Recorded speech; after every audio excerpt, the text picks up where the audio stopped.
Ibu ini menangis saat melihat jenazah anaknya Anjas 19 tahun, mahasiswa sebuah perguruan tinggi negeri di Palembang, yang terbaring di ruang jenazah Rumah Sakit Bari Palembang. Ibu ini pun pingsan tak kuat menahan kesedihan. Anjas adalah korban kecelakaan yang terjadi di Jalan Lintas Sumatera Palembang Indralaya Pemulutan Ogan Ilir, Palembang. Korban dan satu rekannya akan pergi ke kampusnya di Indralaya dengan menggunakan sepeda motor. Teman korban yang selamat dan mengalami luka menerangkan, kecelakaan terjadi saat truk yang melaju dengan kecepatan tinggi akan mendahului kendaraan di depannya. Karena truk melaju zigzag, menyenggol motor korban yang berjalan di sisi kanan jalan.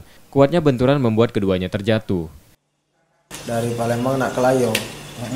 Nah, di sebelah kiri itu ada truk, kami itu di sebelah kanan.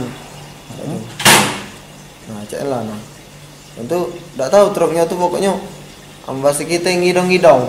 Ngiri-ngiri. Jadi zigzag lintang-lintang itu. Ya, zigzag. Nah, dari pas dia lah di kanan dan tuh kami kan posisi terjepit itu nampak. Nah, dan tuh tercampak dan tuh tidak tahu lagi ya kalau tercampak.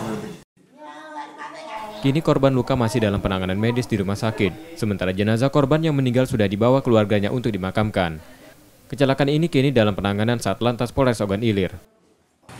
Yudi Kiswanto, Kompas TV, Palembang.